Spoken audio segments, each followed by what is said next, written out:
അങ്ങനെ ഒന്നായി വന്ന് അതിൽ അടുത്തേക്ക് എത്തിയപ്പോൾ ഞാൻ വിചാരിച്ചു ഷീറ്റ് എന്തോ കാറ്റിൻ്റെ എടുക്കുകയാണെന്ന്. പിന്നെ നോക്കുമ്പോൾ ആ ശബ്ദം കൂടി കൂടി വന്നപ്പോൾ ഞാൻ എൻ്റെ കുട്ടീനെ അങ്ങനെ ചേർത്ത് ചെരിഞ്ഞ് കിടന്ന് പിടിച്ച്.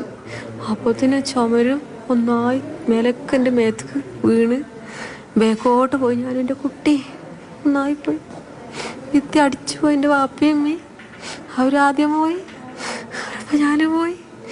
കുറേ താഴെ കൊലിച്ചു പോയി. അപ്പോൾ തന്നെ എൻ്റെ കുട്ടീനെ കൈ ഞാൻ വിട്ടു. മോനങ്ങനെ പിന്നെ കുറേ കഴിഞ്ഞപ്പോൾ ഒരു കമ്പി കിട്ടി എനിക്ക്. ഞാൻ ആ കമ്പിയിൽ പിടിച്ച് കുറേ നേരം തൂങ്ങി നിന്ന്. പിന്നെ അങ്ങനെ റോഡിലേക്ക് നടന്നു വന്ന ആ ഇരുട്ടത്ത് അവിടെ വന്ന് നിന്നപ്പോൾ ആരോ എന്നെ അങ്ങോട്ട് കൊണ്ടത്. എനിക്കൊന്നും ഓർമ്മയില്ല. ആ ഒരു ശബ്ദം മാത്രം ഇപ്പോഴും ചെവിയിലുണ്ട്.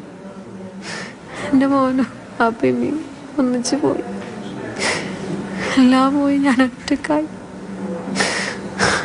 ഞങ്ങൾ 4 ആളായിരുന്നു ആ വീട്ടിൽ. 3 ആളും. അപ്പം ഞാൻ മാത്രമായി. വീടും പോയി, എല്ലാം പോയി. എൻ്റെ പൈതലും പോയി.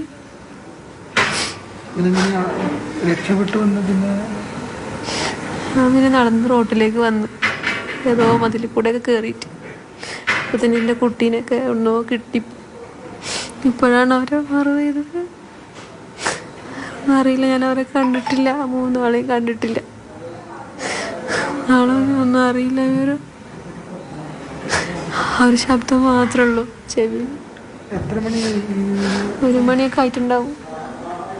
രാത്രി മരവും മതിലോ എന്തൊക്കെയോ ബിൽഡിങ്ങൊക്കെ വരുന്ന ശബ്ദമൊക്കെ ആയിട്ട്. ഒന്നുമില്ല, കിടക്കല്ലേ. ഒന്നായി കണ്ണിങ്ങ് തുറന്നപ്പോത്തിന് വന്നതല്ലേ. അറിഞ്ഞില്ലല്ലോ വരുന്നുണ്ട് എന്നുള്ളതൊന്നും വിവരം അറിയില്ല. നമ്മൾ വാതിലടച്ച് കിടന്നില്ലേ, കുട്ടീനെ അടുത്ത് വെച്ച് കിടന്നില്ലേ. അടുത്ത് ഇങ്ങോട്ട് എത്തിയപ്പോൾ തന്നെ കിട്ടും ഈ തലയിലൊക്കെ വീണ് ബേക്കോട്ട് ഇങ്ങനെ കട്ടിൽ. എൻ്റെ കുട്ടിയും ചുമരടക്കം ബേക്കോട്ട് പോയി. ഇങ്ങനെ ബേക്കിലേക്കാണ് പോയത് ഞാൻ. ഇത്രയും ഉയരത്തിൽ വെള്ളം ബേക്കിലേക്ക് ഇങ്ങനെ മണ്ണ് കൂടെ ഇങ്ങനെ പോയി. ഞാൻ വാപ്പയും നേരെ പോയി. ഞാൻ ആ സൈഡിൽ എവിടെയോ തെറിച്ച് പോയി വീണ് കമ്പിയിൽ പിടിച്ച് നിന്ന്. എല്ലാവരും നഷ്ടപ്പെട്ടവരുടെ വേദനയാണ് നമ്മൾ കേൾക്കുന്നത്. ചില കുടുംബങ്ങളിൽ ഒരാൾ മാത്രം അവശേഷിക്കുന്നു, ബാക്കി എല്ലാവരും നഷ്ടപ്പെടുന്നു. ചില കുടുംബങ്ങൾ പൂർണ്ണമായും നഷ്ടപ്പെടുന്നു. ബന്ധുക്കൾ ആളുകളെ തിരയാൻ വേണ്ടി ചിത്രങ്ങളുമായിട്ടാണ് പല ഇടങ്ങളിൽ, ഇപ്പോൾ നിലമ്പൂരാകട്ടെ മേപ്പാടിയിലാകട്ടെ ആശുപത്രികളിലേക്ക് എത്തുന്നത് ചിത്രങ്ങളുമായാണ്. തിരിച്ചറിയാൻ കഴിയാത്ത അവസ്ഥയിലാണ് പല മൃതദേഹങ്ങളെന്ന് നേരത്തെ പറയുകയും ചെയ്താണ്.